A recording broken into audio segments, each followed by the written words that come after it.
Добар ден, почитуван премиере, почитуван министре, почитувани гости, новинари. Јавната здравствена установа Здравствен дом Скопје е најголема јавна установа во цела Република Северна Македонија, која овозможува примарна, превентивна, секундарна, специјалистичка здравствена заштита, како и 24 часовна итна медицинска помош за граѓаните на градот Скопје и околните населени места. Денес сме тука да го промовираме новиот апарат за магнетна резонанца, кој е пуштен во употреба на 17 јули оваа година. Од тој период до 2 септември, значи до вчера, негде се дефинирани околу, тоест точно 476 термини, што спаѓа дневно околу 9 пациенти. Сите пациенти кои се упатени со снимање, значи доаѓаат од цела територија на земјата, не се значи само од градот Скопје. Апаратот е набавен со сопствени средства на Здравствен дом Скопје. Овој апарат, значи магнетна резонанца од медицински аспект представува врв во дијагностиката која дава најдобар приказ, визуализација на дефинитивна и детална слика на внатрешни органи и меки ткива. Неинвазивна безболна метода која употребува неонизирачко зрачење и е предност во однос на сите други дијагностики во радиодијагностиката. Значи, со отварање на кабинетот за магнетна резонанца во поликлиниката и Дадија се очекува да се намали чекањето на пациентите за оваа услуга, со оглед на тоа што од 2018 со првиот апарат што е во поликлиника Чаир, што сваѓа под Здравствен дом Скопје исто така, значи се направени, извршени се вкупно 23.900 снимања за магнетот, за апаратот магнетна резонанца. Затоа, значи, со отварање на новиот апарат се очекува да се намали чекањето и редот за снимањето, со надеж дека и понатаму ќе имаме нови апаратури и нови посовремени услови со кои што ќе им излеземе во сусрет на граѓаните на нашата земја. Благодарам. Да, сега нека повели министерот. Добро, посебно задоволство денеска да промовираме еден нов апарат, нова магнетна резонанца. Директорот кажа со вредност од 83 милиони денари и ова е вториот апарат во Здравствен дом Скопје. Едниот е во Чаир, сега во Дадија вториот апарат. Посебно задоволство за тоа што ги подобруваме условите и услугите што се даваат на пациентите, ги доближуваме до нив. Баш ми е драго што слушам дека само за 2 месеци, неполни 2 месеци, веќе има околу над 450 закажани пациенти. Замислите само за една смена. Бидејќи апаратот работи од 7:30 до 13:30 часот, сега нас ни преостанува да овозможиме со дополнителен медицински кадар и втора смена да работи, за да овозможиме што побрзо пациентите да стигнат до ваква здравствена услуга, која што можам да кажам дека е луксузно и не би сакал да претерам, меѓутоа најверојатно Македонија е земја во која што најмалку се чека за да се направи магнетна резонанца, со која можеме да се пофалиме како држава. Ние ќе продолжиме со инвестиции во апаратура, меѓутоа и во други инвестиции во јавното здравство, бидејќи сметаме дека може и треба здравствените услуги да бидат се подобри и подобри во јавното здравство. По патетер, кнајци е вечант со промовемни апаратери, магнет резонанс, е целиот апарат и дут на штапинешен детите, шкупите параш на Чаир, е дута ташеш на туне штапинешен детите и Дадија, има винони ветам пер 2 мој, јан цактуар, катечне 5 дјетинчи зиме, дуке понуар ветам менинтери. Тој штат е плюс, месој се таш дот мунценча да ангажоат персонел мјексор, еде ни персонел мјексор, ни груп персонел мјексор и целиот понуа еден баздите. Kështu që me këtë mundësojmë që qytetarët tonë të marrin shërbime shëndetësore sa më afër tyre dhe sa më shpejt, me plot përgjegjësi, po edhe me kënaqësi them se në Maqedoni tashmë koha e pritjes për magnet rezonancë është mundëse më e mira në Europë, më e shkurta në Europë. Ne do të vazhdojmë me përkushtim të punojmë për investime në shëndetësim publike për të përmirësuar të gjitha shërbimet shëndetësore që jepen në shtetin tonë. Ministre, kime li kada geçirë rezultatite toa një veći problem? Zaboravim da kažem, meni mi je posebno zadovoljstvo što direktor sam mi kaže da već je instalirali od minatata godina PAK sistem. PAK sistemот ovозможува централизирање на читање на резултатите. Идејата на Министерството е до крајот на годината да започнеме со централизација на цела радиологија и на ниво на државата. Со овој систем кој што веќе здравствен дом го има, а се надевам набргу преку мој термин и ова ќе го поврзаме, да можат резултатите радиолозите од секаде во секое време да го отворат, да го прочитат резултатот, да дадат мислење, прво или второ мислење, секако со дозвола и побарање на колегите кои што работат тука. Така да посебно ми е драго што во здравствениот дом веќе функционира пак систем. Ministër, si është gjendja e 2 pacientëve që janë në klinikë ende nga zjarri dje që është shpërtheu në Çajër? Unë për momentin nuk kam informacije, edhe direkt tu, besoj se me njerë do të marrë informata dhe mundem pak më vonë dalim me informatë si Ministri e Shëndetësisë. Може прашање сега или да го почекаме премиерот? Прво премиерот, а после Да.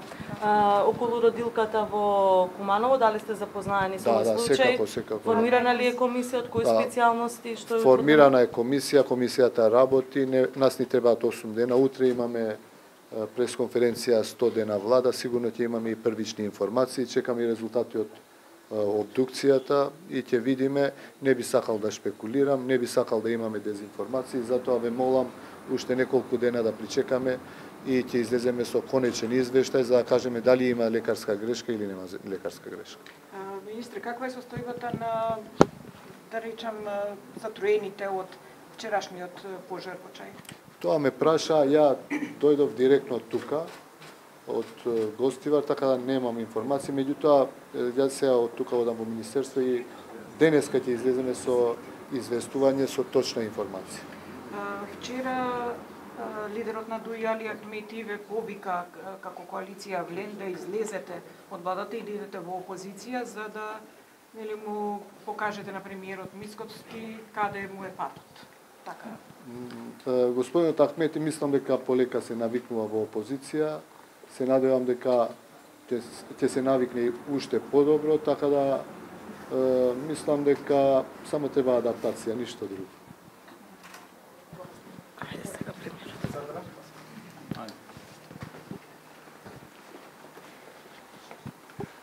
Добро, најпрвен можам да го искажам своето задоволство што сум дел од овој настан денеска, бидејќи овој апарат кој што одека е инсталиран представува еден од ретките апарати кои што пациентите може да го користат. Иако министерот и директорот рекоа дека се користи интензивно, јас би сакал што помалку да се користи. Но веќе кога имаат граѓаните потреба, се разбира дека овој апарат само може да го забрза диагностицирањето на проблемите и идентифицирањето на истите. Јас сакам да му честитам и на директорот и на министерот и на луѓето во Министерството за здравство за ето што во првите 100 дена веќе имаме некаква испорака, имајќи предвид во каква катастрофална состојба го наследивме овој сектор. Ќе ве потсетам дека само долгот кој што е во фондот за здравствено осигурување беше повеќе од 5 милиарди денари. Со добра реорганизација, со ребалансот на буџетот, тој долг ќе се намали за 2 милиарди денари. Очекуваме во следната фискална година тој долг да биде сведен на нула.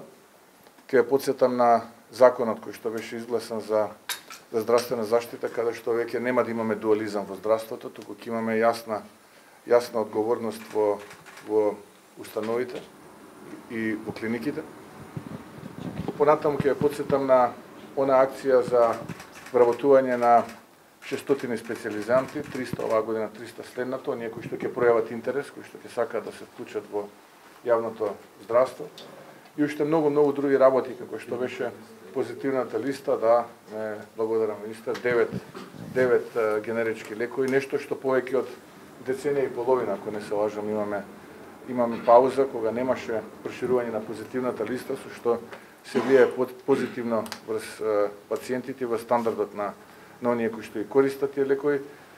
Оној настан кој што го имавме на дигестивната клиника, исто така и промоцијата на опремата таму и уште многу други работи кои што беа промовирани во овие 100 дена. Очекувам во периодот кој што следи дополнително да промовираме уште многу работи. Мандатот го започнавме пред клиничката болница во Штип, таму ја најавивме продолжувањето на постапката за изградба на клиничката болница Штип, болницата во Кичево, кои што се децениски проекти, кои што за жал представуваат споменици на едно време на кое што не сакаме да се сеќаваме.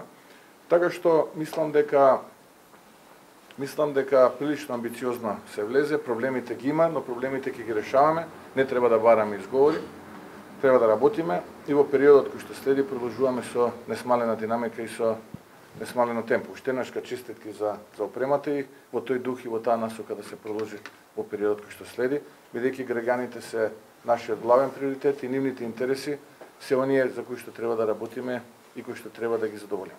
И благодарам, ако имате прашања, стојам на располагање. Премиер, ако може исто така став во однос на тоа дека Дуи вели дека не сака да биде во власта и ги повикува вреди во опозицијата за да ги исцрта вашите црвени линии. Па добро, еве, немам што да додам од тоа што го кажа министерот. Дуи полека, но сигурно се навикнува како опозицијска партија. Жалам што раководството на Дуи и Али Ахмети ја споредија својата партија и членовите со гума за спасување.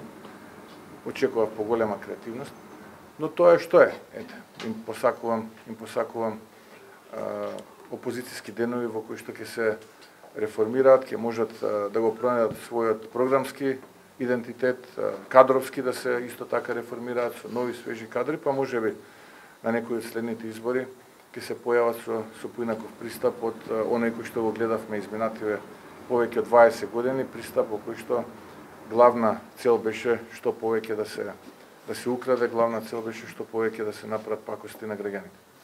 Дуи најави дека во наредниот период ќе има и протести, еве уште од вчерашниот настан, и дека тоа не е дестабилизација, ви порача дека тоа не е дестабилизација, туку е демократски начин на изразување на мислење. Како ќе отретирате ова, бидејќи досега видевте дека ќе има дестабилизација? Па, првичните обиди за дестабилизација очигледно се осуетени и сега преминуваме кон помека реторика, ќе протестираме. Јас сум кажал многу пати во минатото дека протестите демократски, мирни се демократска алатка и тука никој нема против. Тоа е нивен избор на група граѓани кои што се незадоволни од нешто и ако изберат таа алатка, тие може да ја користат. Се додека се тие мирни и демократски, ние немаме против. Тоа е убавината на демократијата. Ние да имаме и различни мислења, не можеме да имаме исти мислења за се. Но доколку тие протести од мирни и демократски пребинат во насилство, тогаш ние мораме да ги одбраниме институциите. И што е нормално и очекувано од една влада. Тука не треба исто така да бидеме изненадени. Така што ајде периодот кој што следи да видиме како ќе се развиваат работите, па ќе ги коментираме. Добро најавите за ветинг, барањето ствари за ветинг, повторно е да речем барање на ветинг од Ахмети. Ја мислев дека со одењето на Дуи во опозиција таков тип на сатира и хумор заврши, но тие ве продолжуваат и понатаму. Во ред, ќе слушаме во периодот што следи ваков тип на хумор и сатира, па ќе видиме до каде ќе стигнат како политичка партија. Премиере, што толку ги разочаравте од бизнис секторот, бидејќи велат дека имале големи очекувања во првите 100 дена работа на новата влада, добиле буквално ништо. Дали разговаравте после ваквата изјава со нив, на што ги темалат овие тврдења? Па тоа беше изјава на организацијата на работодавачи, односно на представничката, и јас се изненадив, да бидам искрен. И велам, чекај да се јавам на неколкумина од бизнисмените и стопанските комори, тие па имаа спротивен став и добро е да ги прашате. Добро е да ги прашате стопанските комори да ви го дадат ставот, а и добро е да прашате зошто председателката на Организацијата на работодавачи имаше таква позиција, без да консултира никој од работодавачите. Но добре, ве повикувам медиумите да ги повикате и да ги прашате стопанските комори, тие да ви дадат одговор. Премиера, вашиот коалицијски партнер Влен, поточневе конкретно министерот Таравари, кажа дека потребни се 6 месеци за уставни измени. Кој е вашиот став? Па ако гледаме законски и помалку. Ако гледаме законски, мислам дека негде околу 3,5 месеци. Бидејќи откако сте на власт, вашето ново раководство во ИСМ, откако е директор нели вашиот човек, направени се набавки на електрична енергија околу... Којто е мојот човек, чекай. Ваш предлог е, нели? Таму е името и презимето на директорот на ЕСМ е Лазо Узунчев. Добро, на предлог на владата доаѓа човекот. Меѓутоа, откако е он раководител во ЕСМ, направени се набавки на електрична енергија од околу 12 милиони евра. Вие кога доаѓавте на власт, свесно знаевте во каква состојба енергетскиот сектор и во каква состојба е ЕСМ. Бевте гласни во времето на сега таа партија која што е опозиција во однос на работите кои што се прават. Дали, бидејќи рековте имате план, каков е планот за да се излезе од оваа криза во која што се наоѓа енергетскиот сектор? Доколку до сега имаме 12,5 милиони евра набавка на струја, што ќе се случува во зимските месеци? Компанијата ЕСМ, откако пред помалку од 1 месец ова раководство беше именувано и избрано, имаше затекнат и реализиран долг од отприлика 5 милиарди денари. 80 милиони евра. Јас сега не сакам да бидам гласноговорник на компанијата, очекувам деновиве да излезат и тие да си го кажат својот став, но еве некои од параметрите ќе ги споменам. По фактури за увоз на јаглен, долгот е околу 1,5 милиарда. Околу 25 милиони евра на правни лица. Во преговори и разговори со тие правни лица добиени се каса сконто попуст, намалување на тие фактури од отприлика 5 милиони евра. Можете да замислите каде завршувале тие 5 милиони евра. Мислам дека едната компанија ќе даде попуст од 10%, а другата 20%. И мислам дека тоа ќе генерира отприлика околу 5 милиони евра попуст на веќе доспеани фактури. И тоа е огромен успех. Значи, вие имате договор, имате фактури и преговарате со нив за да може да го сервисирате договорот и обезбедувате попуст. Замислете каде завршувале тие пари. Тоа е прво. Второ, по основ на ископ на јаловина и јаглен затекнати се долгување од 2 милиарди денари. И тоа е една алармантна состојба. И повеќе од алармантна. Во меѓувреме оспособен е едниот БТО систем, тоа значи багер транспортер одлагач, со што на побрз и подинамичен начин рудата која што се копа, односно јагленот, стига до греда за да може потоа да се експлоатира и да се произведе електрична енергија. Хидрологијата е некаде на 24-25%, речи си празни, хидроелектраните. Ремонти во тек, што значи дека ни ремонтите не ги направиле на време. И тоа е отприлика диагнозата. Сега, што се превземаше? Прво што се превзема е да се обезбеди попуст на долгувањето, односно се намала долгувањето и мислам дека ако ништо повеќе, барем околу половина милиарда ќе бидат намалени долгувањата. Понатаму, имајќи предвид дека за да се обезбеди нормално функционирање во текот на зимата, нас ќе ни треба дотур на јаглен, ќе ни треба ископ на јаглен, бидејќи тоа е основниот ресурс на кој што се темели нашиот електроенергетски систем производен. Се прави реорганизација во рамките на самата компанија и веќе почнува да функционира. Такви се информациите кои што ги добивам од надлежните таму. Имам чувство дека оваа зима ќе биде прилично предизвикувачка, не поради температурата, туку поради состојбата за жал што се случува во Украина. Таму комплетно е уништен електроенергетскиот систем и Украина влече од Европа, што значи дека ќе ја качи цената на електричната енергија на берзите во Европа и ќе ја намали количината, бидејќи зимоска веќе фотоволтаиците, односно соларните централи нема да произведуваат како што произведува лето, така што ние мораме да бидеме подготвени. Исто така, кога станува збор за газ, имаше јавна набавка, каде што е добиена цена историски најмала. со маржа од 4,97 евра, која што до минатата година беше 11, значи 3 пати поголема.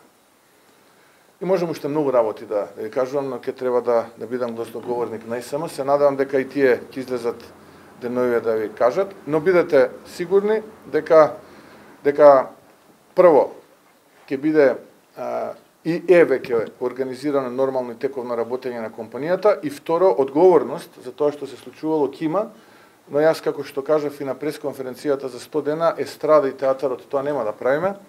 Многу скоро денеска, ја повторувам, ќе бидат посочени лицата кои што се виновни од страна на истражните органи за оваа состојба во која што компанијата е оставена. И уште само ова, ќе потсетам, 2017 година август месец, кога јас престанав да бидам директор на тогашното ЕЛЕМ, во компанијата имаше 0 долгови, депозити во комерцијалните банки од 1,5 милиарди денари, 2,5 милиони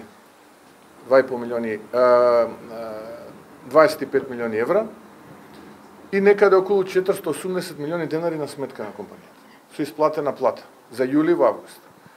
Денеска компанијата има повеќе од 200 милиони евра долг кој што го покрива со субвенции кои што ги дава владата. Така што отприлика е да не ја обременуваме пресконференцијата со работењето на ЕСМ, но мислам дека ви дадов одговор на сите. Прашањето ми е дали ова све што го набројавте може да се случи нова енергетска криза со оглед на глобалните случувања и капацитетите? Не, нова енергетска криза во одредена мерка во Европа очекуваме оваа зима, ви кажав поради кои причини, бидејќи е уништен електроенергетскиот систем во Украина поради војната што таму се случува, и Украина е природно да влече, бидејќи физички е поврзана со електроенергетскиот систем на Европа, и ние треба да сме подготвени. И ние сме подготвени и ќе одговориме на сето. Премиере, за крај, може само секако околу здравството. Кажавте, набројавте многу промени во здравствениот систем, наследивте здравствен хаос. Колку сте практично за овие 100 дена влада, односно министерување на министерот Таравари, колку сте задоволни од секторот здравство? Апсолутно сум задоволен, и тоа го кажавме на почетокот од оваа пресконференција. Дали може подобро? Секогаш може подобро, секој може подобро, сите ние можеме подобро, и тоа е суштината на владата, да од ден на ден биде подобра од претходниот ден. И така ќе биде се додека е оваа влада. Веќе нема скандали, нема братучеди, браќа, внуци и слично. Нема голобради момчиња кои што шетаат по институциите со торби и слично, и се главни инвеститори во трговски деловни единици во центрите на градовите широм државата. Ако има такви, ја повикувам јавноста слободно и луѓето кои што се жртви на такви измамници да пријават. Така што мислам дека полекано сигурно сето она кое што беше проблем во општеството го нема. Не велам дека е решено, не е возможно за 100 дена да се реши се. Мислам, ние не сме мегионичари, нити магии ветувавме, нити чуда, затоа што тој што ветува чуда и магии не ја говори вистината. Но дали е подобро? Апсолутно е многу подобро. Дали може подобро од ова? Секој ден може подобро. Ако ова прашање ми го поставите после 2 години, за првите 2 години, ќе ви речем беше добро, но може подобро. Така што целта е да секој ден биде подобар од претходниот. Дали ќе направиме некоја ненамерна грешка? И тоа ќе се случи. Затоа што човек што работи понекогаш и греши, само тој што ништо не работи не може да погреши. Така што битно е да нема катастрофални грешки, да нема грешки кои што ќе имаат импликации подолгорочни. Јас сум прилично задоволен од тоа што го постигнавме овие 100 дена. Ќе потсетам, уште еднаш ќе повторам, мора да ги повторуваме овие работи. Сметката на владата на 24 јуни за прв пат 2024 година, за прв пат во историјата на независна Македонија беше минус 200 милиони евра, минус 12 милиарди денари. Овој месец очекуваме да бидеме позитивна нула. Ете, тоа е оно што ние го работевме. Повторно ќе кажам, дали е тоа доволно? Не. Утре ќе биде подобро. За месец дена ќе биде подобро. За една година ќе биде подобро. Дали можеше подобро? Сигурно дека можеше. Дали можеше многу полошо? Можеше. Видовме што е, како е лошо раководење со држава. Така што јас сум исклучително задоволен и од работата на министерот и од ова што се случува во овие први 100 дена, имајќи предвид каква состојба каква состојба затекнува. Господин Мицкоски, па сме кај студена влада, вчера пресконференција имаше и министерот Трипуновски, земјоделските здруженија пофалија дел од мерките на владата и субвенциите, што конкретно е преземено? Апсолутно, како и во сите сектори, така и во земјоделието во овие 100 дена се презема многу чекори. Ќе потсетам на оние задоцнати плати во двете клучни институции, тоа се Национални шуми и АД Водостопанство. Се вратија долгови кај земјоделците од повеќе од 1.250 милиони денари. Тоа се стари долгови покрај тековните исплати. Понатаму имавме субвенции за килограм, одлука за субвенции да килограм продадена пченица, јачмен и така натаму, но исто така можам да кажам дека се постигна историски највисоки цени за откуп на грозјето од лозарите и навистина можам да кажам дека досега работите таму полека, но сигурно фаќаат еден природен колосек. Тука не смееме ни да ги подцениме ниту сливарите, кои што исто така беа поддржани од страна на Министерството и од страна на владата.